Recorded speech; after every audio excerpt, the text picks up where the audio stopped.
Hello students, मैं हूं सुशील कुमार गुप्ता और इस वीडियो में हम देखने वाले हैं हाई वेटेज चैप्टर्स।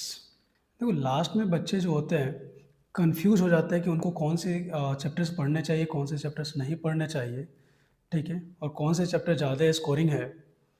तो इसके लिए वीडियो को लास्ट तक देखना। मैं इन सारे चैप्टर्स को बताने वाला हूँ, ठीक है। तो सबसे पहले ये देखते हैं कि अगर तुम्हें 99 परसेंटाइल लाना है, मोर देन 99 परसेंटाइल, सो कितने मार्क्स तुम्हें स्कोर करने पड़ेंगे। ओके, सो हम सबसे पहले देखते हैं ईयरली, ठीक है। सो 2023 में 155 टू 189 के बीच में अगर मार्क्स आता तो 99 परसेंटाइल होता। 2024 के लिए 156 टू 195 मार्क्स। ओके, एंड 2025 में देखा जाए तो 148 टू 200 मार्क्स स्कोर करने पड़ेंगे अगर तुम 99 परसेंटाइल चाहते हो तो। मतलब मिनिमम इतने मार्क्स तुम्हें स्कोर करने पड़ेंगे। सो अगर आप एक पैटर्न देखो तो तुझे 2023 में 155 से 189 के बीच में, ठीक है, स्कोर करने पे 99 परसेंटाइल आ जाता। नेक्स्ट ईयर आपका मार्क्स इंक्रीज कर गया एंड अगेन 2025 में मार्क्स इंक्रीज कर रहा। तो हम एक एक्सपेक्ट कर सकते हैं 2026 के लिए अगर तुम्हारा मार्क्स 160 से 200 के या 205 के बीच में आता है तो 99 परसेंटाइल मार्क्स आ सकता है, ठीक है। मिनिमम इतना स्कोर करना पड़े। देखो, ये एक्सपेक्टेड है, ये डिपेंड करता है ना, पेपर की डिफ़िकल्टीज पे, ठीक है। अगर हम चैप्टर वाइज देखें तो मैं फिजिक्स में 99 परसेंटाइल लाने के लिए तुम्हें जनवरी 2025 में 64 टू 87 मार्क्स के आसपास लाना पड़ेगा, ठीक है। और अप्रैल में अगर देखा जाए तो 74 टू 80 मार्क्स लाना पड़ेगा, मतलब लगभग 19 टू 22 क्वेश्चन सॉल्व करने पड़ेंगे। ओके, अगर मैं केमिस्ट्री की बात करूं तो 62 टू 76 एंड अप्रैल में 57 टू 70 मार्क्स स्कोर करने पड़ेंगे, लगभग ये 14 टू 17 क्वेश्चंस। अगर हम मैथ्स की बात करें तो इसमें आपको जनवरी 39 टू 54 मार्क्स स्कोर करते हैं तो 99 परसेंटाइल आ जाता है। अगर अपन अप्रैल में देखें तो 41 टू 67। ओके, सो इतने मार्क्स तुम्हें करने पड़ेंगे 99 परसेंटाइल लाने के लिए। तो सबसे पहले हम मैथ्स की बात करते हैं, ठीक है। सो मैथ्स एक ऐसा सब्जेक्ट है जो तुम्हारा रैंक डिसाइड करेगा, ठीक है। देखो, केमिस्ट्री और फिजिक्स में तो स्कोर सब करेंगे, ठीक है। सारे जितने भी स्टूडेंट्स हैं ये लगभग सब, ऑल स्टूडेंट्स है ना, will solve the questions of chemistry and physics. But जो जो स्टूडेंट्स मैथ के क्वेश्चन सॉल्व करेंगे, मैथ्स में स्कोर करेंगे, उनकी रैंक बेटर आने की हाई प्रोबेबिलिटी होती है, ठीक है। तो अब हम चैप्टर्स देखते हैं। तो सबसे पहले कोऑर्डिनेट ज्योमेट्री। तो कोऑर्डिनेट ज्योमेट्री एक बड़ा पोर्शन है, ठीक है। कोऑर्डिनेट ज्योमेट्री में तुम्हारा आ जाएगा straight line, circle, parabola, ellipse, hyperbola, ठीक है। तो ये थोड़ा सा बड़ा पोर्शन है और इससे 4 question at least every year every shift में पूछे जाएंगे, ठीक है। तो तुम्हारा अगर कोऑर्डिनेट ज्योमेट्री अच्छा है, ठीक है, तो इसमें ज़रूर फोकस करना चाहिए, ठीक है। इसमें स्कोर करने के लिए तुझे फॉर्मूला रिवाइज करना पड़ेगा और प्रैक्टिस थोड़ी ज़्यादा करनी पड़ेगी, ठीक है। स्पेशली तुम आ जाओ हाइपरबोला और एलिप्स, ठीक है। नेक्स्ट देखते हैं limit, continuity and differentiability, LCD. So LCD से भी 3 क्वेश्चंस आते हैं, ठीक है। ये कंसेप्चुअल है, इसमें कंसेप्ट की रिक्वायरमेंट होगी, ठीक है।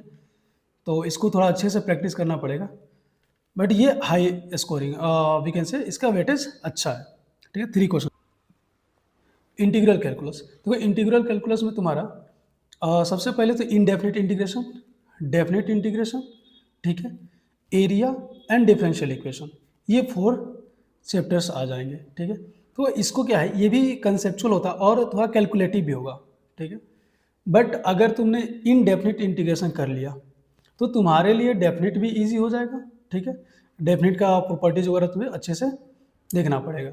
सो इनडेफिनिट डेफिनिट कर लिए तो तुम्हारा एरिया बोनस हो जाता है और डिफरेंशियल इक्वेशन भी बोनस में तुम्हें मिल जाता है, ठीक है। तो इंटीग्रल कैलकुलस अगर तुम कर लेते हो तो इससे एटलीस्ट 4 क्वेश्चंस तो आएंगे, ठीक है। नेक्स्ट चैप्टर देखते हैं, vector and 3D। Vector and 3D तो मतलब हाईली रिकमेंडेड है, इससे डायरेक्ट क्वेश्चंस आते हैं, ठीक है। और क्वेश्चंस इजी आते हैं, ऐसा नहीं है। देखो ये लेंदी तो आएगा बट एकदम स्टेप फॉरवर्ड आते हैं, ठीक है ना। तो अगर आप इसे पढ़ के जाते हो तो क्वेश्चंस आप बना के आओगे, ठीक है।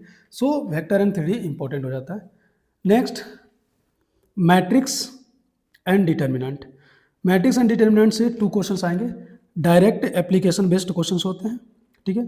प्रोबेबिलिटी एंड पी एंड सी दोनों एक साथ पढ़ो, पहले पी एंड सी पढ़ो देन प्रोबेबिलिटी पढ़ो, ठीक है। 1 क्वेश्चंस इससे भी आते हैं और ये उतना टफ नहीं होगा। पी एंड सी अगर तुम्हारा हो गया तो प्रोबेबिलिटी हो जाती है।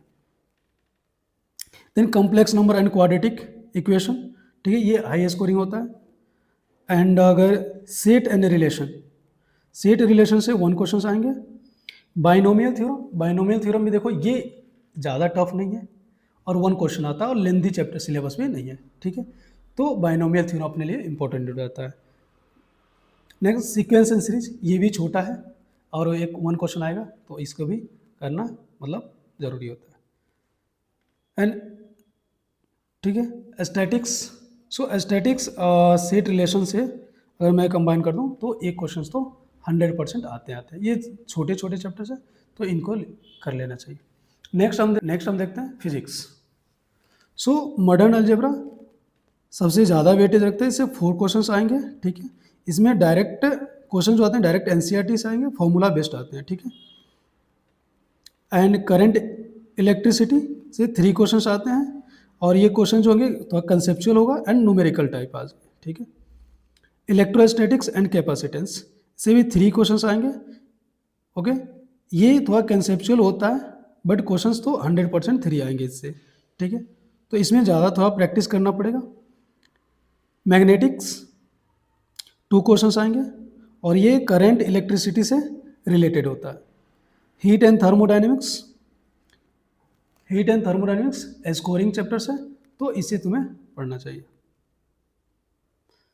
हीट एंड थर्मोडाइनमिक्स से 3 क्वेश्चंस आएंगे और ये स्कोरिंग एरिया है। ऑप्टिक्स, रे प्लस वेव से आपको 3 क्वेश्चंस आएंगे और क्वेश्चन जो होते हैं न्यूमेरिकल और थ्योरेटिकल दोनों टाइप्स के आते हैं, ठीक है। यूनिट एंड डायमेंशन छोटा चैप्टर से 1 क्वेश्चन आएगा।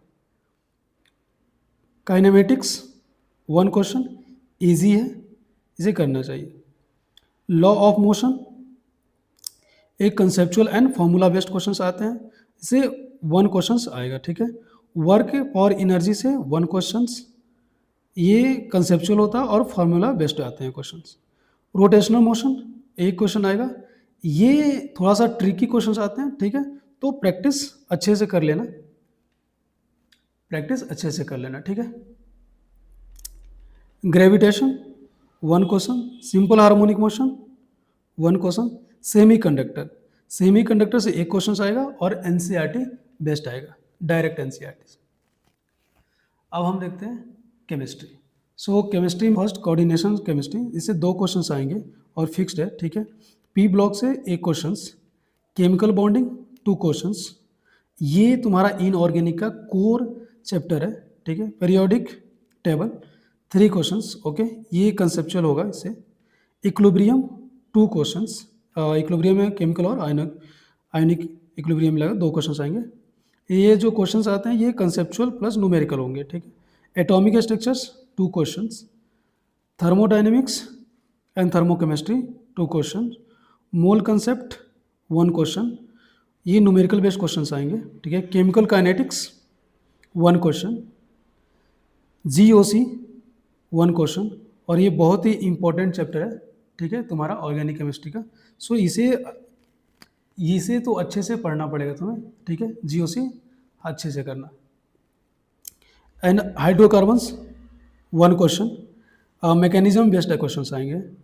And carboxylic acid and their derivatives 1 question,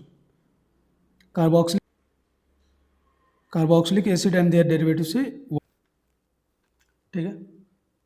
तो अगर वीडियो इन्फॉर्मेटिव लगे तो लाइक, शेयर एंड सब्सक्राइब जरूर कीजिएगा।